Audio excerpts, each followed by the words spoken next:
ഓം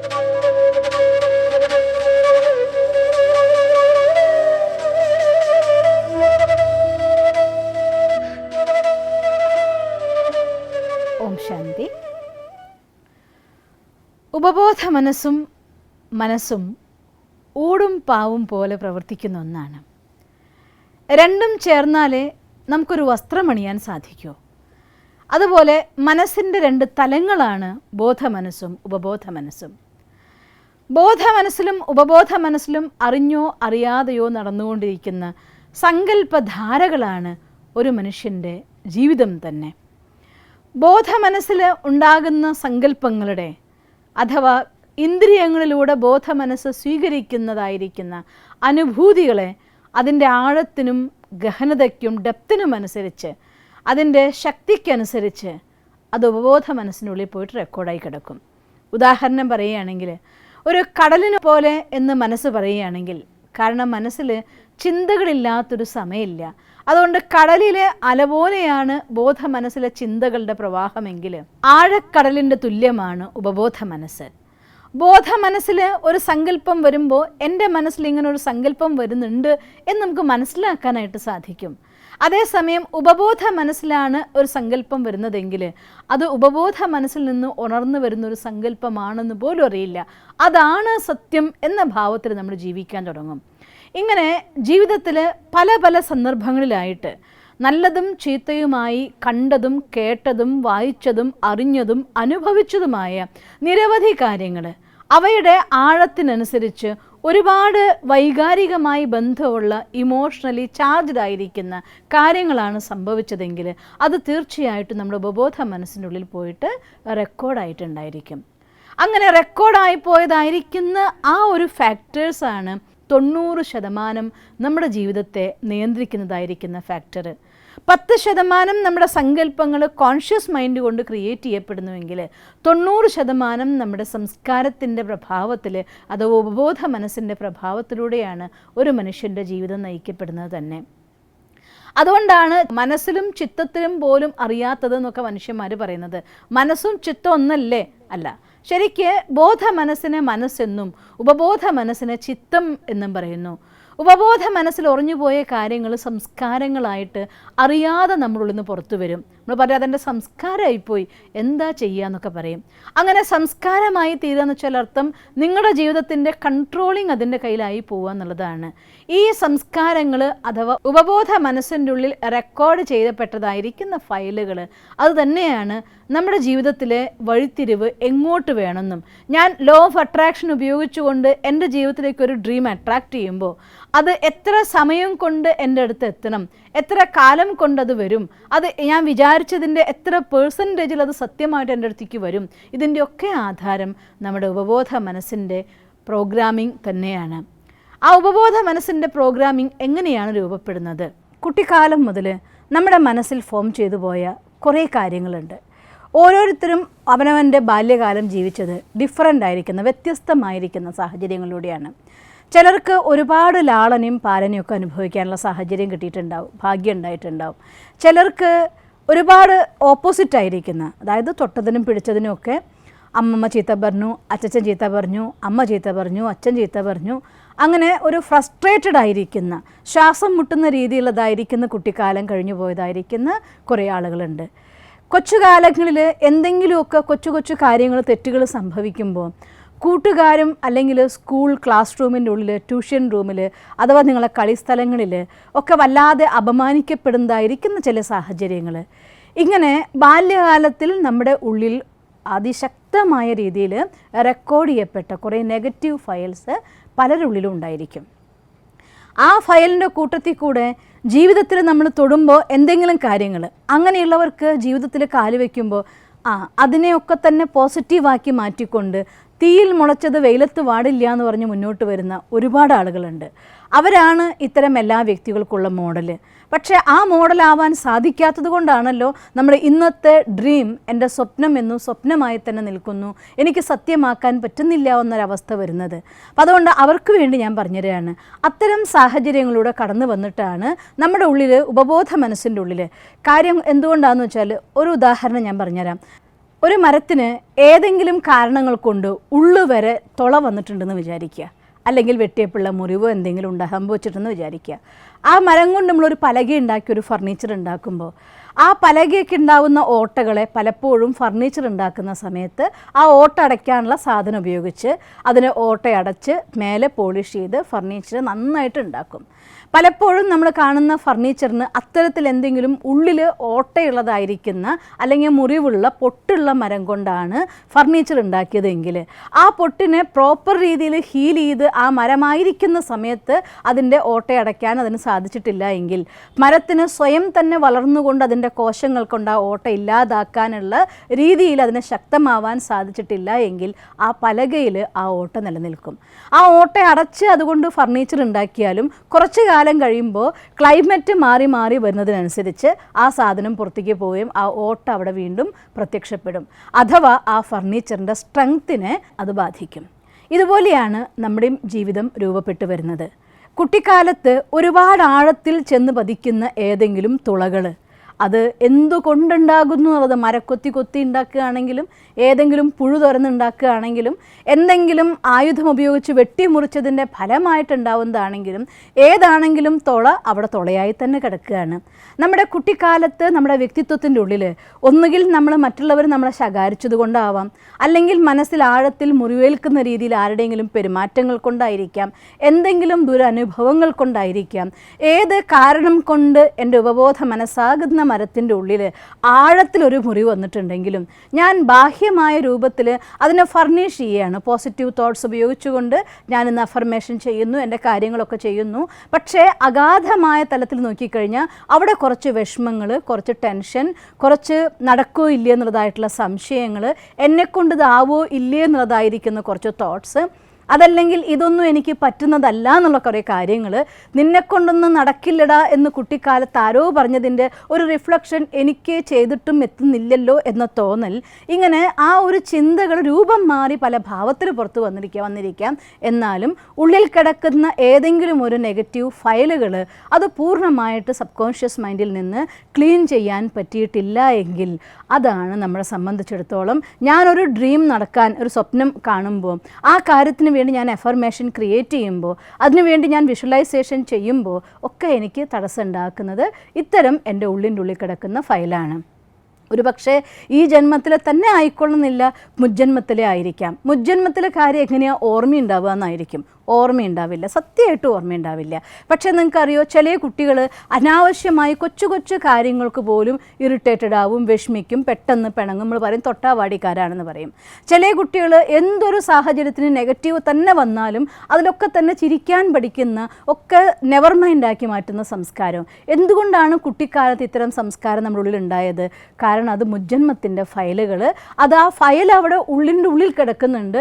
അത് രൂപം മാറി സംസ്കാരത്തിൻ്റെ രൂപത്തിൽ പുറത്തു വന്നു. ആ സംസ്കാരത്തിൻ്റെ രൂപത്തിൽ പുറത്തു വരുമ്പോഴോ അതിനനുകൂലമായിരിക്കുന്ന ഇമോഷൻസ് അഥവാ എനർജി നമ്മുടെ ഉള്ളിൽ റെക്കോർഡായിക്കൊണ്ടിരിക്കുകയാണ്. ഈ രീതിയിൽ റെക്കോർഡായിപ്പെട്ടു പോയതായിരിക്കുന്ന ഫയലുകൾ അത് അതിൻ്റെ ഉള്ളിലുണ്ടെങ്കിൽ ഞാൻ പുറമെ നിന്ന് ഒരു എനർജി, ഒരു തോട്ട് ക്രിയേറ്റ് ചെയ്യുമ്പോഴും അത് ഉപബോധ മനസ്സിനുള്ളിൽ പോയി ആഴത്തിൽ തട്ടി എനർജൈസ്ഡ് ആയിക്കൊണ്ട് പുറത്തേക്ക് വരുമ്പോൾ ആ ആഴത്തിൽ പോകുന്നതിൽ എത്രത്തോളം തടസ്സമുണ്ട് അത്രയും കുറഞ്ഞ എനർജി എനിക്ക് പ്രൊഡ്യൂസ് ചെയ്യാനായിട്ട് സാധിക്കൂ.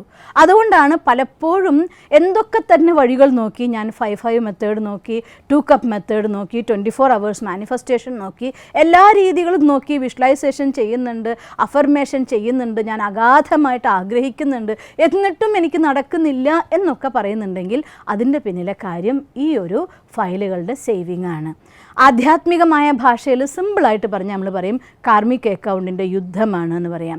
ഞാനതിനെ ആ രീതിയിൽ മാറ്റി പറയാൻ ആഗ്രഹിക്കുന്നില്ല. എന്തുകൊണ്ടാണെന്ന് വെച്ചാൽ കാർമിക് അക്കൗണ്ടിൻ്റെ യുദ്ധം എന്ന് പറയുമ്പോൾ അത് എൻ്റെ കുറവ് എന്ന് സ്വയം സ്വീകരിക്കുകയും അത് നമ്മുടെ മനസ്സിനുള്ളിൽ ഒരു വിഷമം ഉണ്ടാക്കുകയും ചെയ്യും. ഞാൻ അങ്ങനെയായിപ്പോയി, അതുകൊണ്ട് ആ ഒരു തോട്ട് കൂടെ നമുക്ക് വേണ്ട, അതും നമുക്ക് ഡിലീറ്റ് ചെയ്യാം.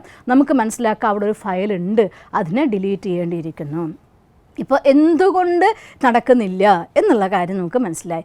ഇനി ഞാൻ നിങ്ങൾക്ക് പറഞ്ഞുതരാൻ പോകുന്നത് എങ്ങനെ നമുക്കതിനെ റീപ്രോഗ്രാം ചെയ്യാം എന്നുള്ളതാണ്. ആദ്യത്തെ ഭാഗം നമുക്ക് മനസ്സിലാക്കാൻ വേണ്ടി ഞാൻ പറഞ്ഞതാണ്. രണ്ടാമത്തെ ഭാഗം അതിനെ ഓവർകം ചെയ്യാൻ വേണ്ടി എന്ത് ചെയ്യണം അതാണ് നമ്മൾ കാണാൻ പോകുന്നത്. ഇതിന് നമ്മൾ എന്തായാലും ഏത് ഫയലാണ് ഉള്ളിൽ കിടക്കുന്നത് എന്ന് ചിലപ്പോൾ ഓർമ്മയുണ്ടാവും, ചിലപ്പോൾ ഓർമ്മയുണ്ടാവില്ല, അറിയാം അറിയാതിരിക്കാം. എന്താണെങ്കിലും അവിടെ ഒരു ഫയൽ ഉണ്ടെന്നുള്ള കാര്യം ഉറപ്പാണല്ലോ. നമ്മൾ സാധാരണ കമ്പ്യൂട്ടറിന് അതിനുള്ളിൽ വൈറസ് വരാതിരിക്കാൻ വേണ്ടി ആൻറ്റിവൈറസ് എന്നൊരു പ്രോഗ്രാം ചെയ്യാറില്ലേ? അതിന് തുല്യമായിരിക്കുന്ന ഒരു പ്രോഗ്രാമാണ് വിഷ്വലൈസേഷൻ. അതുകൊണ്ട് ആദ്യം എനിക്ക് പലതവണ നടക്കാതെ വരുമ്പോൾ ഞാൻ ശ്രമിച്ചിട്ടും നടക്കുന്നില്ല എന്ന് നിരാശ വന്നാൽ അത് കുറേയും കൂടെ ശത്രുവാണ്. അതിനെക്കുറിച്ച് വേറൊരു എപ്പിസോഡിൽ കാണാം. പക്ഷേ ഇന്ന് ഞാൻ പറഞ്ഞുതരാണ്, അതെന്ത് തന്നെയാണെങ്കിലും ഫുൾ സ്റ്റോപ്പ് ഇടുക. എന്നിട്ട് നമ്മുടെ വിഷ്വലൈസേഷൻ, നമ്മുടെ ഡ്രീം എന്താണോ, കാരണം ഇന്നതുകൊണ്ടാണ് സംഭവിക്കുന്നില്ല നമുക്ക് ക്ലിയർ ആയല്ലോ. അതുകൊണ്ട് എന്തെനിക്ക് വേണം, അത് ഒരു കാര്യം മാത്രം. അങ്ങനെ ഒരു കാര്യത്തിന് വേണ്ടി പരിശ്രമിക്കുമ്പോൾ നമ്മൾ പെർഫെക്റ്റ് ആയിരിക്കും, ഇന്നതായിരിക്കണം എൻ്റെ വിഷൻ എന്ന് നമ്മൾ ക്ലിയർ ആയിട്ടുണ്ടായിരിക്കണം നമുക്ക്. അങ്ങനെ എന്താണ് എനിക്ക് വേണ്ടത് എന്നുള്ളതിനെക്കുറിച്ച് 4-5 ആഗ്രഹങ്ങളുണ്ടെങ്കിൽ, ഞാൻ മാനിഫെസ്റ്റ് ചെയ്യാൻ നോക്കിയിട്ടും അത് നടക്കാത്തൊരവസ്ഥ വരുന്നുണ്ടെങ്കിൽ ആദ്യം നമുക്ക് ഒന്ന് ചെയ്ത് നോക്കാം. അതിൽ നിന്നുള്ള റിസൾട്ട്, ഊർജം കുറേയും കൂടി നമുക്ക് എനർജി തരും. അതുകൊണ്ട് ഒരു കാര്യത്തിന് ആദ്യം വിഷ്വലൈസ് ചെയ്യുക. അത് നിരവധി തവണ വിഷ്വലൈസ് ചെയ്യാം. എത്ര ക്ലിയർ ആയിട്ട്, മീൻസ് ഞാനിപ്പോൾ കാണുകയാണ്, നല്ല തണുത്ത കാറ്റ് വന്നുകൊണ്ടിരിക്കുകയാണ്, ഞാൻ കടൽ തീരത്താണ് നിൽക്കുന്നത്, ആ തിരമാല ഇങ്ങനെ അലയടിക്കുന്നതിൻ്റെ ശബ്ദവും കേൾക്കുന്നുണ്ട്. അതിൻ്റെ എന്തൊരു ഭംഗിയാണ്, ഇങ്ങനെ തുള്ളി ഒരു പായ മടക്കും പോലെ ആ തിരമാല വന്നിങ്ങനെ മറഞ്ഞു വീഴുന്നു. അവിടെ നിന്ന് തുള്ളിക്കൊണ്ട് അടുത്തേക്ക്, ഇത് അടുത്ത തുള്ളി എൻ്റെ അടുത്തേക്ക് വരികയാണ്. ആ പതുക്കെ ആല സോഫ്റ്റായി വന്ന് എൻ്റെ കാല് തലോടുകയാണ്. ഒരു കാര്യം നമ്മൾ കാണുമ്പോൾ ഇത് ശരിക്കും നമുക്കത് ഫീൽ ചെയ്യണം, അതങ്ങനെ വരുന്നുണ്ട്. അതേപോലെ ഞാൻ എൻ്റെ ഡ്രീം ജോബാണ് കാണുന്നതെങ്കിൽ, ഞാനൊരു ഓഫീസിൻ്റെ CEO ആയിരിക്കുകയാണ്. ആ CEO ആയിരിക്കുന്ന സമയത്ത് ഞാൻ എൻ്റെ ഓഫീസിൽ എൻ്റെ ക്യാബിനിലിരിക്കുകയാണ്, എൻ്റെ ഒരു മീറ്റിംഗ് നടക്കുകയാണ്, എല്ലാവരും വളരെ ശ്രദ്ധിച്ച് കേട്ടുകൊണ്ടിരിക്കുക, ഞാൻ സക്സസ്ഫുൾ ആയിക്കൊണ്ടൊരു പ്രൊജക്റ്റ് എല്ലാവരും മുന്നിലും പ്രസൻറ്റ് ചെയ്യുകയാണ്. ഇങ്ങനെ എന്തെങ്കിലും ഒരു കാര്യത്തിന് നിങ്ങളുടെ ആഗ്രഹിക്കുന്ന ഡ്രീം ജോബിലെ ഏതെങ്കിലും ഒരു പ്രാക്ടിക്കൽ ഇവൻറ്റിനെ ക്ലിയർ ആയിട്ട് എടുക്കുക. എന്നിട്ട് നമ്മൾ ഒത്തിരി അഗാധമായിട്ട് അതിനെ എക്സ്പീരിയൻസ് ചെയ്ത് നോക്കൂ, ഫീൽ ചെയ്യൂ. അതിനൊരു ക്ലിയർ വിഷ്വലൈസേഷൻ എന്ന് നമുക്ക് പറയാം. ഇത് നമ്മുടെ അത്രയും അഗാധമായിട്ട് നിങ്ങൾ കാണുമ്പോൾ, അത് ഫീൽ ചെയ്ത് നോക്കുമ്പോൾ അത് ശരിയാണ് എന്ന് നമുക്ക് തോന്നുന്ന രീതിയിൽ ആ ഹാപ്പിനെസ് പ്രൊഡ്യൂസ് ചെയ്യാൻ സാധിക്കും. പിന്നെ ഇങ്ങനെ നോക്കുമ്പോൾ നിങ്ങൾക്ക് സാധിക്കുന്നില്ല എങ്കിൽ ഏറ്റവും നമ്പർ 1 റെമഡി എന്ന് പറയുന്നത് മെഡിറ്റേഷനാണ്. എന്തുകൊണ്ട് എൻ്റെ മനസ്സിൽ ഡിസ്റ്റർബൻസ് എന്ന് എനിക്കറിയുന്നില്ല, പക്ഷേ ഉണ്ട് എന്നറിയാലോ. അതുകൊണ്ട് എത്രയും കൂടുതൽ ശാന്തിസാഗരനായിരിക്കുന്ന ഭഗവാനെയും സർവശക്തിവാനായിരിക്കുന്ന ഭഗവാന്റെ അടുത്തുനിന്ന് സർവശക്തിയുടെ കിരണങ്ങൾ, ശാന്തിസാഗരനായ ഭഗവാനിൽ നിന്ന് ശാന്തിയുടെ കിരണങ്ങൾ, ഈ 2 വാല്യൂസ് ഭഗവാനിൽ നിന്ന് എത്ര കൂടുതൽ കിരണങ്ങളായി നമ്മളുള്ളിൽ നിറയ്ക്കാൻ പറ്റുന്നുണ്ടോ, എത്ര കൂടുതൽ ടൈം ശാന്തിയുടെ അഥവാ ശക്തിയുടെ ആഴത്തിലുള്ള അനുഭൂതി നിങ്ങൾക്ക് ചെയ്യാൻ സാധിക്കുന്നുണ്ടോ, അത്രയും വേഗം നമ്മുടെ ഉപബോധ മനസ്സ് ശാന്താവും. ഗീതയിൽ പറയുന്നുണ്ട് മെഡിറ്റേഷനെ കുറിച്ച്, ചിത്തശുദ്ധി നിരോധം യോഗ എന്ന്. കാരണം ഭഗവാന്റെ കിരണങ്ങളെ, ഈശ്വരൻ്റെ സ്മൃതിനെ നമ്മളുള്ളിലേക്ക് ആ വൈബ്രേഷനായി നിറയ്ക്കുമ്പോൾ അതിൻ്റെ അഗാധമായിരിക്കുന്ന അനുഭൂതിയിലേക്ക് നിങ്ങൾ ഊളിയിട്ട് ഇറങ്ങുന്ന സമയത്ത് പതുക്കെ പതുക്കെ പതുക്കെ എന്തൊരു കട്ടി പിടിച്ച് കിടക്കുന്ന ഫയലാണെങ്കിലും അത് അവിടെ നിന്ന് അങ്ങ് ഡിലീറ്റായി പോകും. കാരണം അത്ര പവർഫുള്ളായിട്ടുള്ള ലൈറ്റാണ് മെഡിറ്റേഷൻ ഉപബോധ മനസ്സിൽ നിറയ്ക്കുന്നത്. അവിടെ മനസ്സ് കാമാവും കൂളാവും. അടുത്ത മൊമെൻറ്റിൽ നിങ്ങൾ വിഷ്വലൈസേഷൻ കാണുമ്പോൾ അത് പവർഫുള്ളായിട്ടൊരു എനർജി ആയിട്ട് നമ്മുടെ ഉള്ളിലേക്ക് നിറയ്ക്കാൻ പറ്റും. അതുകൊണ്ട് റീപ്രോഗ്രാം ചെയ്യാനായിട്ട് നിങ്ങൾക്ക് മെഡിറ്റേഷൻ ഞാൻ എപ്പോഴും പ്രിഫർ ചെയ്യുക രാജയോഗ മെഡിറ്റേഷനാണ്. കാരണം ഞാൻ ചെയ്തുകൊണ്ടിരിക്കുന്നത് രാജയോഗ മെഡിറ്റേഷനാണ്. എനിക്ക് അനുഭൂതി തരുന്നതും ഞാൻ എൻ്റെ ശക്തിയാക്കുന്നതും അതാണ്. അതുകൊണ്ട് രാജയോഗ മെഡിറ്റേഷൻ നിങ്ങൾക്ക് ഫ്രീ ഓഫ് കോസ്റ്റിൽ പഠിക്കാം. നിങ്ങളുടെ വീടിൻ്റെ അടുത്തുള്ള രാജയോഗ മെഡിറ്റേഷൻ സെൻറ്ററിൽ പോയാൽ അവിടെ എന്നെപ്പോലുള്ളതായിരിക്കുന്ന സിസ്റ്റേഴ്സ് ഉണ്ട്, അതല്ലാന്നുണ്ടെങ്കിൽ ബ്രദേഴ്സ് ഉണ്ട്, അവർ എക്സ്പേർട്സാണ്. തീർച്ചയായിട്ടും നിങ്ങൾക്ക് ആ മെഡിറ്റേഷൻ്റെ ഗൈഡൻസ് അവിടെ നിന്ന് കിട്ടും. നിങ്ങൾ അടുത്ത സെൻറ്ററിൽ കോൺടാക്ട് ചെയ്തുകൊണ്ട് അവിടെ പോവുക, മെഡിറ്റേഷൻ പഠിക്കുക. മെഡിറ്റേഷൻ പഠിപ്പിക്കുന്നത് ടീച്ചേഴ്സ് പഠിപ്പിക്കും, പക്ഷേ അനുഭൂതി ചെയ്യേണ്ടത് അത് നിങ്ങളുടെ ഇൻട്രസ്റ്റാണ്. അതുകൊണ്ട് അതിരാവിലെ ഉണർന്ന് മെഡിറ്റേഷൻ്റെ അഗാധമായ അനുഭൂതിയിൽ നിങ്ങൾ കുറച്ച് സമയം ആ ശാന്തിസാഗരൻ്റെ കിരണത്തിൽ ഇങ്ങനെ ഒഴുകി നടന്നാലുണ്ടല്ലോ, മനസ്സിൻ്റെ ഉള്ളിൽ എത്രയോ ജന്മത്തെ ഫയൽ പോലും ഡിലീറ്റായി പോവും. അങ്ങനെ മനസ്സിനെ കാമാക്കുക, കൂളാക്കുക, പവർഫുള്ളാക്കുക. ഒന്നുകൂടെ വിഷ്വലൈസേഷൻ ചെയ്യുക. 2 സ്റ്റെപ്പ്. ഒന്നാമത്തെ മെഡിറ്റേഷൻ, രണ്ടാമത്തെ വിഷ്വലൈസേഷൻ. മൂന്നാമത്തെ ഫോക്കസിങ്. അങ്ങനെ മനസ്സ് കാം ആൻഡ് കൂളായിരിക്കുന്ന സമയത്ത് ഏത് വിഷനാണോ ഏത് കാര്യമാണോ എനിക്ക് ഏറ്റവും പ്രയോറിറ്റി കൊടുത്തുകൊണ്ട് ഏറ്റവും ഇമ്പോർട്ടൻ്റ് ആയിട്ടുള്ള പ്രധാനപ്പെട്ടത് നമ്പർ 1 ആയി നടക്കേണ്ടത് ഇത് എന്ന് നിങ്ങൾ നിശ്ചയിക്കുന്ന കാര്യം എന്തോ അതിലേക്ക് മാത്രം ഫോക്കസ് ചെയ്യുക. ബാക്കി അറിയാം, ഈ ജീവിതം എന്ന് പറഞ്ഞാൽ ഒരു ആഗ്രഹം കൊണ്ടോ ഒരു ലക്ഷ്യം കൊണ്ടോ നടക്കുന്നതാണോ? ഒരിക്കലുമല്ല. നമുക്ക് ഈ ജീവിതത്തിൻ്റെ അവസാനം വരെ പല കാര്യങ്ങളും നേടിയെടുക്കേണ്ടതുണ്ടാവും. നമ്മുടെ സങ്കല്പശക്തി ഉപയോഗിച്ച് എല്ലാം നേടിയെടുക്കാൻ നമുക്ക് സാധിക്കുമെങ്കിൽ എല്ലാം എനിക്ക് ഒന്നിച്ച് നേടണം എന്നൊക്കെ മനുഷ്യ മനസ്സല്ലേ ആഗ്രഹിച്ചേക്കാം. പക്ഷേ അതിനൊരു തടയിട്ടുകൊണ്ട് ഓരോരോ സ്റ്റെപ്പായി ഞാൻ ഹൈറ്റ്സിലെത്താം എന്ന് സ്വന്തം മനസ്സിനോട് പറയുക. എന്നിട്ട് ഫസ്റ്റ് നിങ്ങളുടെ പ്രയോറിറ്റി ആയിട്ടുള്ള കാര്യത്തിന് ഫോക്കസ് ചെയ്യുക. അതിലേക്ക് തന്നെ കുറച്ച് ദിവസം ആ ഒരു എയിം നടക്കും വരെ അതിലേക്ക് തന്നെ നിരന്തരമായി നിങ്ങളുടെ ശ്രദ്ധ കൊടുത്തുകൊണ്ടേയിരിക്കുക. ഫോക്കസിങ് അതിലേക്കായിരിക്കണം. പിന്നെ മൂന്നാമത്തെ കാര്യം അഫർമേഷൻ. വിഷ്വലൈസേഷൻ എന്ന് പറയുന്ന കാര്യം നമുക്ക് ചെയ്യുമ്പോൾ ആ ഒരു പൂർണ്ണമായിട്ടുള്ള ക്ലിയർ ആയിട്ടുള്ള പിക്ചറും അനുഭൂതിയും കൂടെ നിങ്ങൾക്ക് വേണം. അഫർമേഷൻ നിങ്ങൾക്ക് എന്ത് ചെയ്യുമ്പോഴും ഇടയ്ക്കിടയ്ക്ക് ഓർക്കാവുന്നതാണ്. കാരണം അത് നമ്മുടെ മനസ്സിൽ ആവർത്തിച്ചുച്ചരിക്കുന്ന വാക്കാണ്. ഇപ്പം ഞാൻ എൻ്റെ ഡ്രീം ജോബിനെയാണ് വിഷ്വലൈസ് ചെയ്യുന്നതെങ്കിലും ഞാൻ ഇന്ന ആളായി കഴിഞ്ഞിരിക്കുന്നു, ഞാൻ ഇന്ന ആളാണ്, ഈ ഒരു ആയി കഴിഞ്ഞിരിക്കുന്നുവെന്നോ അതോ ഞാൻ ആണ് എന്നോ, ഈ 2 തോട്ട് പലതവണ എത്ര കൂടുതൽ തവണ നിങ്ങൾ റിപ്പീറ്റ് ചെയ്യുന്നുണ്ടോ അത്രയും കൂടുതൽ തവണ നമ്മുടെ സബ് കോൺഷ്യസ് മൈൻഡ് അതിൻ്റെ എനർജി സ്വീകരിച്ചു കൊണ്ടിരിക്കും. അതാണ് അഫർമേഷൻ്റെ ഏറ്റവും വലിയ പവർ എന്ന് പറയുന്നത്. അതുകൊണ്ട് ഒരു ദിവസം ലിമിറ്റ് വെക്കാതെ നിങ്ങളുടെ ഏത് സാഹചര്യത്തിലും ഒരു കാര്യം ഓർമ്മിക്കാൻ നിങ്ങൾക്ക് പറ്റുമല്ലോ. എൻ്റെ ജീവിതത്തിൽ എനിക്കിത് കിട്ടിയേ പറ്റൂ എന്ന് അത്യാവശ്യമുള്ളൊരു കാര്യം ഉണ്ടെങ്കിൽ സ്വാഭാവികമായിട്ടും അത് തന്നെത്താൻ നമ്മുടെ മനസ്സിൽ ഓർമ്മ വരുന്ന കാര്യമാണ്. അപ്പം ഞാനതായി ആണ് എന്ന് ചിന്തിക്കും തോറും അത് നമ്മുടെ മനസ്സിനുള്ളിൽ സന്തോഷം കൂട്ടിക്കൊണ്ടിരിക്കുന്ന കാര്യമായിരിക്കും. അതുകൊണ്ട് അഫർമേഷൻ അതും വളരെ അത്യാവശ്യമായിട്ട് ചെയ്യേണ്ട ഒന്നാണ്. ഇപ്പം നമുക്ക് ഉപബോധ മനസ്സിനെ റീപ്രോഗ്രാം ചെയ്യാനായിട്ടുള്ള വഴി എന്താണ്, ഏതൊക്കെ കാര്യങ്ങൾ നമ്മൾ ശ്രദ്ധിക്കണം, എന്തൊക്കെ നമുക്ക് ഡിലീറ്റ് ചെയ്യണം, ഏത് ടൈപ്പ് തോട്ട് ക്രിയേറ്റ് ചെയ്തതിനെ ഹീൽ ചെയ്യണം നമ്മൾ പഠിച്ചു. ഇനി വേറൊരു കാര്യം കൂടിയുണ്ട്. ഉപബോധ മനസ്സിനോട് ഇപ്പം നമ്മളൊരാളോട് സംസാരിക്കാൻ പോകുമ്പോൾ ആ സംസാരിക്കുന്ന സമയത്ത് അയാളുടെ മനസ്സിലെ വിചാരങ്ങൾ, വികാരങ്ങൾ, അയാളുടെ ഫീലിങ്സ്, അയാളുടെ മൂഡ് ഇതൊക്കെ നോക്കിയിട്ടാണ് പറയുക. നമ്മളൊരാൾ കാര്യം പറയാൻ ചെല്ലുമ്പോൾ അയാൾ ഭയങ്കര ഡിസ്റ്റർബ്ഡായി നിൽക്കുകയാണെങ്കിൽ അത് ശരിയാവില്ല, ഇപ്പം അയാളോട് പറഞ്ഞ കാര്യം മോശമാവുകയുള്ളൂ എന്ന് പറഞ്ഞിട്ട് നമ്മൾ തിരിച്ചു വരാറില്ലേ?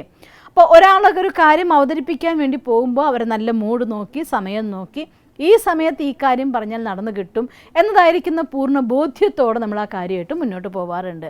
അതർവൈസ് ഈ കാര്യം ഇപ്പോൾ പറയാൻ പോയി കഴിഞ്ഞാൽ നമ്മൾ പലപ്പോഴും അനുഭവിക്കാറുണ്ട്, കുറച്ച് മോശം മൂഡാണ് ആ സമയത്ത്. നോർമലി ആണെങ്കിൽ യെസ് എന്ന് പറയുന്ന കാര്യം പോലും ആ സമയത്ത് മൂഡ് മോശമായിരുന്നു, അതുകൊണ്ട് അതൊന്നും നടന്നില്ല എന്നൊക്കെ പറയാറില്ലേ? മറ്റു മനുഷ്യന്മാരുമായിട്ട് സംസാരിക്കുമ്പോൾ കാര്യങ്ങളുമായിട്ട് ഇടപഴകുന്ന സമയത്ത് അവരുടെ മൂഡും സമയവും കാലവും ഒക്കെ നോക്കി സംസാരിക്കും പോലെ തന്നെ നമ്മുടെ ഉപബോധ മനസ്സിനോടും നമുക്ക് സംസാരിക്കുന്ന സമയത്ത് അതിൻ്റെതായിരിക്കുന്ന കാലവും സമയവും ഒക്കെ ഉണ്ട്. അതനുസരിച്ച് നമ്മൾ പെരുമാറാൻ നമുക്ക് സാധിക്കുകയാണെന്നുണ്ടെങ്കിൽ ഏതൊരു കാര്യവും നമുക്ക് ഈസി ആയിട്ട് ഉപബോധ മനസ്സിനോട് സംസാരിക്കാവുന്ന കാര്യമുള്ളൂ. ഉപബോധ മനസ്സിൻ്റെ ഭാഷ എന്താണ് അത് മനസ്സിലാക്കാൻ വേണ്ടി ഒരു ചെറിയ ഉദാഹരണം ഞാൻ നിങ്ങൾക്ക് പറഞ്ഞുതരികയാണ്. നിങ്ങളൊരു തിയേറ്ററിലേക്ക് ഫിലിം കാണാൻ വേണ്ടി കയറി ചെന്നു. അവിടെ 2-3 ഹാളുകളിലായിട്ട് പ്രോഗ്രാം നടക്കുന്നുണ്ട്. നിങ്ങൾ ടിക്കറ്റ് എടുത്ത് കയറി ചെന്ന ഹാളിൽ സ്ക്രീനിൽ സിനിമ കാണുന്നുണ്ട്, പക്ഷേ അത് ബ്ലാക്ക് ആൻഡ് വൈറ്റ് ആയിട്ടുള്ള ദൃശ്യങ്ങളാണ് കണ്ടുകൊണ്ടിരിക്കുന്നത്. ഒരു ഡയലോഗും ഇല്ല, ഒരു ശബ്ദവും ഇല്ല. ഡയലോഗൊക്കെ ആ സ്ക്രീനിൻ്റെ താഴെ ഇങ്ങനെ എഴുതി കാണിച്ചുകൊണ്ടേയിരിക്കുന്നതാണ് കാണുന്നത്. ആ സിനിമ കണ്ടിട്ട് നിങ്ങൾ ശ്രദ്ധിച്ചു നോക്കിയാൽ ഡയലോഗ് വായിച്ചു ഒപ്പത്തിനൊപ്പം എത്താൻ വേണ്ടി കഷ്ടപ്പെടുന്ന സമയത്ത് അപ്പുറത്തെ ഹാളിൽ നിന്ന് ഓഡിയോ കേൾക്കുന്നു. അപ്പോൾ നിങ്ങൾ ആ ഹാളിൽ നിന്ന് പുറത്തിറങ്ങി അപ്പുറത്തെ ഹാളിൽ കയറി. ആ ഹാളിൽ കയറിയ സമയത്ത് പ്രോഗ്രാം ബ്ലാക്ക് ആൻഡ് വൈറ്റ് സിനിമയാണ് നടക്കുന്നത് സ്ക്രീനിൽ. പക്ഷേ എന്തായാലും ഡയലോഗ്സൊക്കെ കേൾക്കാനുണ്ട്, മ്യൂസിക് കേൾക്കാനുണ്ട്. അപ്പം നിങ്ങൾ സ്വാഭാവികമായിട്ടും അവിടെ തന്നെ ഇരുന്ന് പോകും. തിരിച്ച് മറ്റേ ഹാളിൽ പോയിട്ട് സിനിമ കാണാൻ നമുക്ക് തോന്നിക്കൊള്ളുന്നില്ല.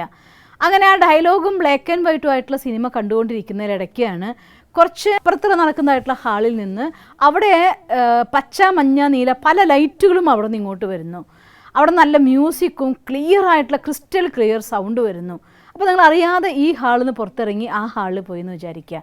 അവിടെ ഇരുന്ന് സിനിമ കാണുന്ന സമയത്ത് നല്ല ക്ലിയർ ആയിട്ട് ഡിജിറ്റലായിരിക്കുന്ന സിനിമ കണ്ടുകൊണ്ടിരിക്കുകയാണ്. വലുതായിട്ട് എല്ലാം കളർഫുള്ളാണ്, നല്ല മ്യൂസിക്, ശരിക്കും കാണുമ്പോൾ എല്ലാം ലൈവായിട്ടുള്ളത് അത് അങ്ങനെ തന്നെ കാണാൻ പറ്റുന്നുണ്ട്. അറിയാതെ നമ്മൾ ആ ഹാളിൽ ഇരുന്ന് ആ സിനിമ അങ്ങ് കാണും. ഒന്ന് ആലോചിച്ച് നോക്കി, ആ സിനിമ കണ്ട് പുറത്തിറങ്ങി കഴിഞ്ഞാൽ പോലും ആദ്യത്തെ എഴുതി കാണിച്ച സിനിമ ദൃശ്യങ്ങൾ ശരിക്കും കാണാൻ പോലും പറ്റിയിട്ടുണ്ടാവില്ല. കാരണം അതിങ്ങനെ നമ്മുടെ ശ്രദ്ധ മുഴുവൻ ആ വാക്കുകൾ വായിക്കാനുള്ള കഷ്ടപ്പാടിലായിരുന്നു. രണ്ടാമത്തെ പ്രാവശ്യത്തെ ബ്ലാക്ക് ആൻഡ് വൈറ്റ് സിനിമ കണ്ടിട്ടുണ്ടായിരിക്കും, പക്ഷേ ആ കളർഫുള്ളായിരിക്കുന്ന സിനിമ നിങ്ങളുടെ മനസ്സിലുണ്ടാക്കിയ പ്രഭാവം പോലെ ഉണ്ടാവില്ല. എന്തുകൊണ്ടാണ്? നമ്മുടെ ഉപബോധ മനസ്സിന് സ്വീകരിക്കാനായിട്ട് അതിൻ്റെ മ്യൂസിക്കും അതിൻ്റെ കളറും അതിൻ്റെ ചിത്രവും മൂന്നാണ്. എങ്ങനെയാണോ സാധാരണ ഒരു കമ്പ്യൂട്ടറിന് അതിന് സംസാരിക്കാനൊരു ഭാഷയുണ്ട്, ബൈനറി ലാംഗ്വേജ്. നമ്മളൊരു പാക്കറ്റ് ഒരു സാധനം വാങ്ങുമ്പോൾ അതിൻ്റെ മുകളിൽ സ്ലിപ്പ് ഒട്ടിച്ചിട്ടുണ്ടായിരിക്കുമല്ലോ, വരച്ച് ഓരോ വരയുണ്ടാവും, പൂജ്യം ഉണ്ടാവും, പിന്നെ വരയുണ്ടാവും. അത് കമ്പ്യൂട്ടറിൻ്റെ ഭാഷയിൽ അത് ഇന്ന സാധനമാണെന്ന് എഴുതി വെച്ചിരിക്കുകയാണ് 0 ഉപയോഗിച്ചുകൊണ്ട്. അതേപോലെ ഈ കമ്പ്യൂട്ടറിന് വായിക്കാനും അതിൻ്റെ ഒരു ഭാഷയുണ്ട്, അതാണ് ചിത്രവും ശബ്ദവും. ചിത്രവും മ്യൂസിക് അഥവാ സംഗീതം, മറ്റൊന്ന് അതിൻ്റെ കളറ്.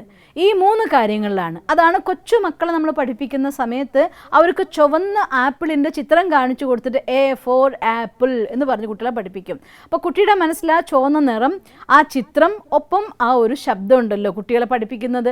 ആപ്പിൾ ആപ്പിൾ എന്ന് പറയുന്നുണ്ടല്ലോ, A for ആപ്പിൾ. ഒരു മ്യൂസിക് സ്റ്റൈലിൽ ടീച്ചർമാർ കുട്ടികളെ പഠിപ്പിക്കുന്നത് കാണാം. അതോടെ കുട്ടിയും അത് മനസ്സിനുള്ള റെക്കോർഡാക്കി വെച്ചിരിക്കുന്നു. സംഗീതമായിട്ട് പാട്ടായിട്ട് പഠിക്കുന്ന ഒരു കഥകൾ നമ്മൾ മറക്കാറില്ല. കാരണം അത് സംഗീതത്തിൻ്റെ ശബ്ദത്തിൽ ഒരു ജീവൻ കൊടുത്ത് നമ്മളുള്ള കയറി കൂടുകയാണ്. അതുകൊണ്ടാണ് പണ്ടത്തെ കാലത്തെ വിപ്ലവ കവികളെല്ലാം തന്നെ ആ സ്വാതന്ത്ര്യ സമര കാലഘട്ടത്തിലൊക്കെ തന്നെ വന്ദേ മാതരം രചിച്ചപ്പോൾ ആ വന്ദേ മാതരത്തിൻ്റെ പാട്ട് കേൾക്കുമ്പോൾ അവരനുഭവിക്കുന്നതായിട്ടുള്ള ആ ഒരു പാരതന്ത്ര്യത്തിൻ്റെ വേദനയും ഒപ്പം മാതാവിനോടതായിരിക്കുന്ന സ്നേഹമുണർത്തുന്ന ഗാനം കേട്ടപ്പോൾ ആ ഗാനത്തിൻ്റെ ശക്തിയിൽ പലരും ഒപ്പത്തിനൊപ്പം സംഘം ചേരാനായിട്ട് കൂടുമായിരുന്നു. സംഗീതത്തിന് അത്രയും അധികം ശക്തിയുണ്ട്. ഉപബോധ മനസ്സിലേക്ക് സന്ദേശങ്ങളെ എത്തിക്കാനായിട്ട് അത്രയും ശക്തിയുള്ള ഒന്നാണ്. ഞാൻ പലപ്പോഴും കാണാറുണ്ട്, നന്നായിട്ട് പാടാൻ കഴിവുള്ളവർ ഫീലോട് കൂടി നല്ല പാട്ട് പാടുന്ന സമയത്ത് പ്രത്യേകിച്ച് ഒരു കാര്യമില്ലെങ്കിൽ പോലും ആ ഇരിക്കുന്ന ആളുകളുടെ ഒക്കെ തന്നെ കണ്ണ് നിറയുന്നുണ്ടാവും, മിണ്ടാൻ പറ്റാതെയാവും. അവരുടെ ഉള്ളിലും അതിനനുബന്ധമായിരിക്കുന്ന എല്ലാ സ്മൃതികളും ഉണർന്നു വരും. സന്തോഷം കൊണ്ട് കരഞ്ഞു പോവും, ചിലപ്പോൾ സങ്കടം കൊണ്ട് കരഞ്ഞു പോവും.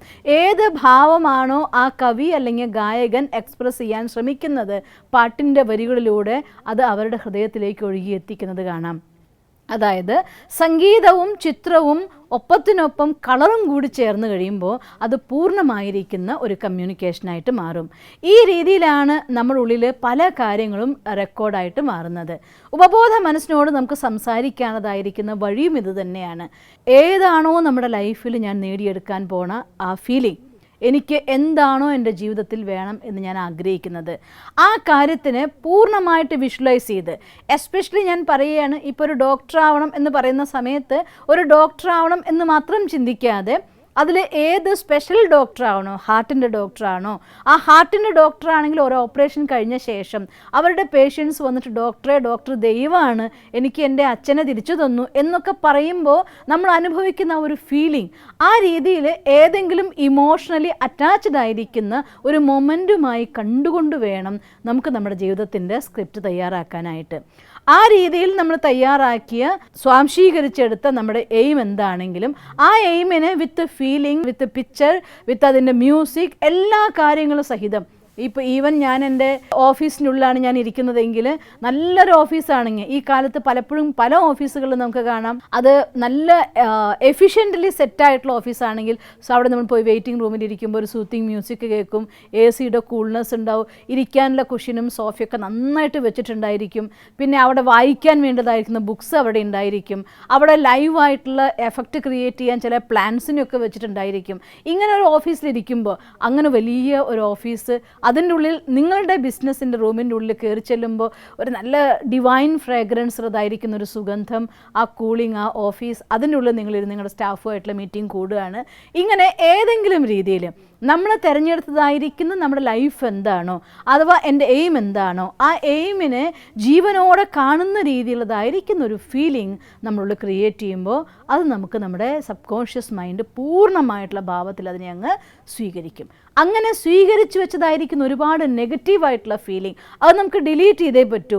അതേസമയം നമ്മുടെ ഉള്ളിൽ ക്രിയേറ്റ് ചെയ്യേണ്ടതായിരിക്കുന്ന ഫീലിങ്സ് അത് നമുക്ക് ഇത്തരത്തിൽ നമ്മുടെ ഇമോഷൻസ് വേണം, അതിൻ്റെ കൂടെ അതിൽ പിക്ചർ വേണം, ആ സമയത്തായിട്ടുള്ള സൗണ്ട് എന്താണെന്ന് നമ്മൾ കേൾക്കണം, ആ സമയത്ത് നമ്മൾ എങ്ങനെയുണ്ടായിരിക്കും അതിനെ കളർഫുള്ളായിട്ട് നമുക്ക് കാണാനും സാധിക്കണം. ഈ രീതിയിൽ ഈ ഭാഷ ഉപയോഗിച്ചാണ് നമുക്ക് നമ്മുടെ സബ് കോൺഷ്യസ് മൈൻഡിനോട് സംസാരിക്കാൻ സാധിക്കുക. പിന്നെ അടുത്ത കാര്യം, ഏത് സമയത്താണ് സബ് കോൺഷ്യസ് മൈൻഡായിട്ടുള്ള മീറ്റിംഗ് നടത്താൻ ദ ബെസ്റ്റ് ടൈം? 3 സമയമാണ് സബ് കോൺഷ്യസ് മൈൻഡിനോട് സംസാരിക്കാനുള്ള സമയം. അതിൽ ഒന്നാമത്തെ ടൈം എന്ന് പറയുന്നത് ഉറങ്ങുന്നതിനേക്കാൾ മുന്നുള്ള സമയം, മറ്റൊന്ന് ഉറങ്ങി ഉണർന്ന് ഉടനെയുള്ള സമയം. ഇതുവരെയുള്ള പല ക്ലാസ്സുകളിലുമായിട്ട് നമ്മളിത് പലതവണ പറഞ്ഞു കഴിഞ്ഞ കാര്യമാണ്. അതുകൊണ്ട് ഞാൻ ഒന്നും കൂടെ റിപ്പീറ്റ് ചെയ്യുന്നില്ല, ഉറങ്ങും മുന്നും ഉണർന്നുടനെയും എങ്ങനെ ചെയ്യണം. പിന്നെ 3ാമത്തെ ടൈം എന്ന് പറയുന്നത് മെഡിറ്റേഷൻ്റെ സ്റ്റേജിലാണ്. അതായത് ഹൈലി പവർഫുള്ളായിട്ട് ആൽഫ വേവ്സ് വരെ എത്തത്തക്ക രീതിയിൽ, അഥവാ ഡീപ്പ് സൈലൻസിൻ്റെ എക്സ്പീരിയൻസ് നമ്മൾ ചെയ്യുന്ന ലെവലിൽ മെഡിറ്റേഷൻ്റെ അനുഭൂതി എത്തിച്ച ശേഷം ആ സമയത്ത് എന്ത് നിങ്ങൾ മനസ്സ് തോട്ട് ക്രിയേറ്റ് ചെയ്താലും അത് പൂർണ്ണമായിട്ട് നമ്മുടെ സബ് കോൺഷ്യസ് മൈൻഡ് സ്വീകരിക്കും. കാരണം ആ സമയത്ത് കോൺഷ്യസ് മൈൻഡ് ഇനാക്റ്റീവ് ആയിരിക്കും, സബ് കോൺഷ്യസ് മൈൻഡ് ആക്റ്റീവ് ആയിരിക്കും. അങ്ങനെ സബ് കോൺഷ്യസ് മൈൻഡിനെ ആക്റ്റീവ് ആക്കിക്കൊണ്ടും നമുക്ക് ഏതെങ്കിലും ഇൻഫോർമേഷൻ അഥവാ കാര്യങ്ങൾ പറയാനുണ്ടെങ്കിൽ നമ്മുടെ സബ് കോൺഷ്യസ് മൈൻഡിനോട് പറയാവുന്നതാണ്. അതുകൊണ്ട് ഒന്നാമത് ഉപബോധ മനസ്സ് നമുക്കൊന്ന് റീപ്രോഗ്രാം ചെയ്യണം. രണ്ടാമത് ഈ ഭാഷ ഉപയോഗിച്ചുകൊണ്ട് എൻ്റെ മനസ്സിൽ എൻ്റെ ജീവിതത്തിൻ്റെ ലക്ഷ്യം എന്താണോ അത് ഹെൽത്ത് ആവാം. ഇത്തരത്തിൽ നമ്മൾ കൗൺസിൽ ചെയ്യുന്നുണ്ടല്ലോ, ശരീരത്തിൻ്റെ രോഗങ്ങൾ പലതും ഇല്ലാതായി മാറും. Especially psyche effects the body ആയിട്ടുള്ള ഒരുപാട് രോഗങ്ങളുണ്ടല്ലോ, ഷുഗർ, പ്രഷർ, കൊളസ്ട്രോള്, ഇങ്ങനെയുള്ളതായിട്ടുള്ള രോഗങ്ങൾ നമുക്ക് ഇല്ലാതാക്കി മാറ്റാൻ സാധിക്കും. ഈവൻ ക്യാൻസർ സെൽസിനെ പോലും ഇല്ലാതാക്കി മാറ്റാൻ നമുക്ക് ഇത്തരത്തിലുള്ളതായിട്ടുള്ള മെഡിറ്റേഷനിലൂടെ നമ്മുടെ ഉപബോധ മനസ്സിന് ഐഡിയ കൊടുത്തുകൊണ്ട്, ഓർഡർ കൊടുത്തുകൊണ്ട് നമുക്ക് ഹീൽ ചെയ്യാനായിട്ട് പറ്റുന്ന കാര്യമുള്ളൂ. അപ്പം അതുകൊണ്ട് നമുക്ക് ഇന്ന് ഉപബോധ മനസ്സിൻ്റെ റീപ്രോഗ്രാമിനെ കുറിച്ച് പഠിച്ചു. ഇനി അടുത്ത ദിവസം ഉപബോധ മനസ്സിനെ ചാർജ് ചെയ്തുകൊണ്ട് എങ്ങനെ നമ്മുടെ ഹെൽത്തിനെ നമുക്ക് ഇമ്പ്രൂവ് ചെയ്യാൻ സാധിക്കും, അതിന് നമ്മൾ എന്തൊക്കെ കാര്യങ്ങൾ ചെയ്യണം, മൈൻഡ് പവർ എങ്ങനെ യൂസ് ചെയ്യണം, അതിനെക്കുറിച്ച് നമുക്ക് നാളെ കാണാം. എന്തായാലും ഇന്ന് നമ്മൾ സബ് കോൺഷ്യസ് മൈൻഡിനോട് സംസാരിച്ചുകൊണ്ട് നമ്മുടെ വിഷനെ ക്രിയേറ്റ് ചെയ്തുകൊണ്ട് 5 മിനിറ്റ് സമയം മെഡിറ്റേഷൻ ചെയ്ത് നമുക്ക് നിർത്താം. ഓം ശാന്തി. ഓം ശാന്തി. നമ്മൾ ഇത്ര ദിവസമായിട്ട് മെഡിറ്റേഷൻ്റെ പല പല തലങ്ങളിലൂടെ യാത്ര ചെയ്തു. ബോധ മനസ്സിലൂടെ, സങ്കല്പധാരയുടെ പ്രവാഹത്തിലൂടെ പരിവർത്തനത്തിൻ്റെ പാതയിൽ ഒരുപാട് മുന്നേറിയിരിക്കുകയാണ്. ഇന്ന് വളരെ ഇമ്പോർട്ടൻ്റ് ആയിരിക്കുന്ന ഒരു മെഡിറ്റേഷൻ സ്റ്റെപ്പിലാണ് നമ്മൾ എൻ്റർ ചെയ്യുന്നത്. നമ്മുടെ ജീവിതത്തെ മാറ്റിമറിക്കാനുള്ള ശക്തിയായിരിക്കുന്ന ഉപബോധ മനസ്സിനോട് സംസാരിക്കാൻ ഏറ്റവും നല്ല സമയം ഒന്നുകിൽ ഉണർന്ന ഉടനെയുള്ള സമയം, അഥവാ രാത്രി ഉറങ്ങും മുന്നുള്ള സമയം, അതുമല്ലെങ്കിൽ അരമണിക്കൂർ ഡീപ്പ് മെഡിറ്റേഷൻ പ്രാക്ടീസ് ചെയ്ത ശേഷമുള്ള സമയത്താണ് നമ്മളിത് ചെയ്യേണ്ടത്. ഞാൻ നിങ്ങൾക്കിന്ന് ഇത് ട്രെയിനിങ്ങിൻ്റെ ഭാഗമായി തരുന്നു. പക്ഷേ ഇത് നിങ്ങളുടെ ഈ ട്രെയിനിങ്ങിൻ്റെ ഭാഗമായിട്ട് മാത്രമല്ല ഞാനിത് പ്ലാൻ ചെയ്തിരിക്കുന്നത്. നിങ്ങളുടെ ജീവിതകാലം മുഴുവൻ എന്നെന്നും നിങ്ങൾക്ക് പ്രാക്ടീസ് ചെയ്യാൻ, അവസാനം ഈ ശ്വാസം വിജയത്തിൻ്റെ പുഞ്ചിരിയോടെ കടന്നു പോകുന്ന നിമിഷം വരെ നിങ്ങൾക്ക് പ്രാക്ടീസ് ചെയ്യാനുള്ളതായിരിക്കുന്ന ഒരു മെഡിറ്റേഷനാണ് ഇന്ന് നമ്മൾ ചെയ്യുന്നത്. ഏർലി മോർണിംഗ് ഉണർന്ന് ഉടനെ ചെയ്യണം. എസ്പെഷ്യലി കാലുകൾ നിലത്ത് വയ്ക്കും മുന്നുള്ള ആദ്യത്തെ 5 മിനിറ്റ് സമയം. അത് കഴിഞ്ഞ ശേഷം വേണമെങ്കിൽ നിങ്ങൾക്ക് കണ്ടിന്യൂ ചെയ്യാം. ബട്ട് ഇത് ഏറ്റവും ഇമ്പോർട്ടൻ്റ് ആയിട്ടുള്ള ടൈമാണ്. ഉറങ്ങണേക്കാൾ മുന്നേ ഉറക്കം വന്ന് തുടങ്ങുന്ന സമയത്ത് ഈ തോട്ട്സ് ക്രിയേറ്റ് ചെയ്യണം. പിന്നെ മെഡിറ്റേഷൻ്റെ എൻഡിലും ഈ തോട്ട് ക്രിയേറ്റ് ചെയ്യണം. ഇത് നമ്മുടെ ജീവിതത്തെ മാറ്റിമറിക്കാനുള്ളതാണ്. സബ് കോൺഷ്യസ് മൈൻഡിനോട് സംസാരിക്കാൻ പോവുകയാണ്. ആദ്യം നമുക്കൊന്ന് മെഡിറ്റേറ്റീവ് മോഡിലേക്ക് യാത്ര ചെയ്യാം. നമ്മുടെ ധ്യാനമുറിയിൽ സുഖാസനത്തിലോ കസേരയിലോ സ്വസ്ഥമായി ഇരുന്നാലും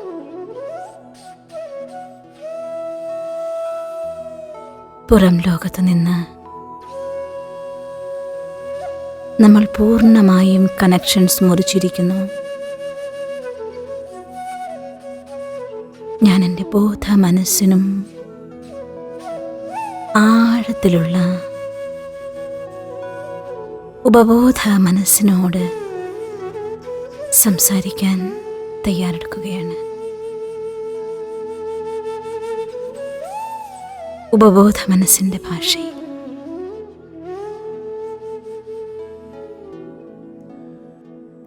അതിമനോഹരമായ എൻ്റെ ഡ്രീമിനെ ഞാൻ വിഭാവനം ചെയ്തു വെച്ച ആ പെർഫെക്റ്റായിരിക്കുന്ന ചിത്രത്തോടെ ഞാൻ ഒരിക്കൽ കൂടി വിഷ്വലൈസ് ചെയ്യുകയാണ്. വെയ്റ്റ്ലെസ്സായ ആ പ്രകാശത്തിൻ്റെ ബബിളിനുള്ളിൽ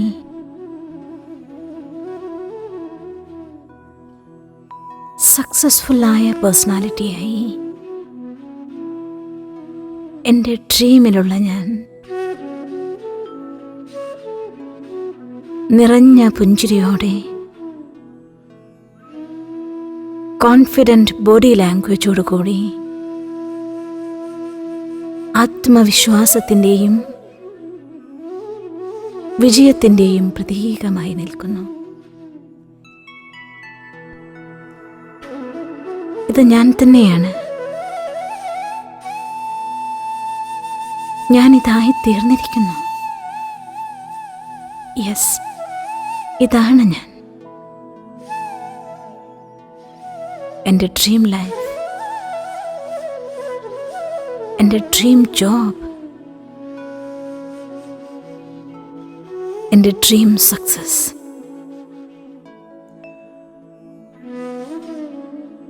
ഇപ്പോഴെനിക്ക് ആ ഹാപ്പിനെസ് അനുഭവിക്കാനാകുന്നുണ്ട്.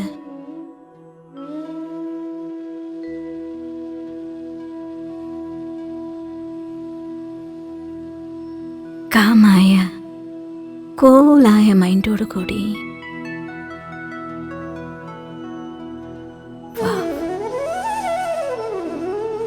ഞാൻ എൻ്റെ സക്സസിൻ്റെ എൻജോയ്മെൻറ്റിലാണ്.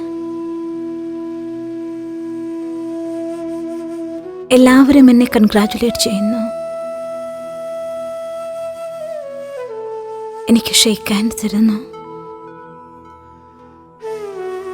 റോസാപ്പൂ തന്ന് അനുമോദിക്കുന്നു. I am the successful personality.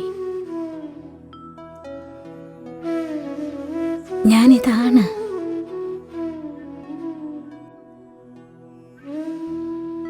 ഞാൻ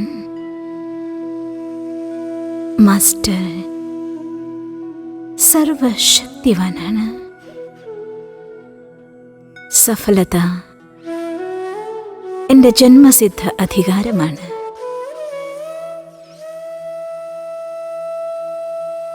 സുപ്രീം പവർ,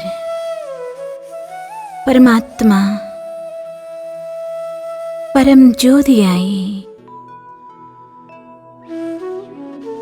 എൻ്റെ തലയ്ക്കു മുകളിൽ വന്ന് തൻ്റെ പ്രകാശകിരണങ്ങളാൽ എന്നെ അനുഗ്രഹിക്കുകയാണ്. യെസ്, ഞാൻ മാസ്റ്റർ സർവശക്തിവാനാണ്. സഫലത എൻ്റെ ജന്മസിദ്ധ അധികാരമാണ്. ഞാൻ മാസ്റ്റർ സർവശക്തിവാനാണ്. സഫലത എൻ്റെ ജന്മസിദ്ധ അധികാരമാണ്. ഞാൻ മാസ്റ്റർ സർവശക്തിവാനാണ്. സഫലത എൻ്റെ ജന്മസിദ്ധ അധികാരമാണ്. ഞാൻ മാസ്റ്റർ സർവശക്തിവാനാണ്. സഫലത എൻ്റെ ജന്മസിദ്ധ അധികാരമാണ്. ആ പ്രകാശം ഒരിക്കൽ കൂടി തൻ്റെ കിരണങ്ങളാൽ വിജയിയായി നിൽക്കുന്ന എന്നെ ആശംസിക്കുകയാണ്. പരമാത്മാവിൽ നിന്ന് ഞാൻ ആശംസകൾ ഏറ്റുവാങ്ങുകയാണ്. ഞാൻ മാസ്റ്റർ സർവശക്തിവാനാണ്. സഫലത എൻ്റെ ജന്മസിദ്ധ അധികാരമാണ്. ഞാൻ മാസ്റ്റർ സർവശക്തിവാനാണ്. സഫലത എൻ്റെ ജന്മസിദ്ധ അധികാരമാണ്.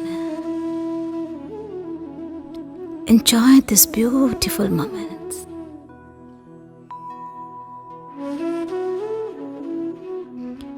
സന്തോഷം കൊണ്ട് കണ്ണ് നിറയുന്നെങ്കിൽ നിറയട്ടെ. Enjoy it. Feel it. Make yourself motivated. ഇനി കിടക്കയിൽ നിന്ന് തുള്ളിച്ചാടി എഴുന്നേറ്റ് നിങ്ങളുടെ പ്രഭാത കൃത്യങ്ങൾ ചെയ്താലും ഉപബോധ മനസ്സ് ഇതിനു വേണ്ടി തീർച്ചയായും പ്രോഗ്രാം ചെയ്യും. All the best. Thank you.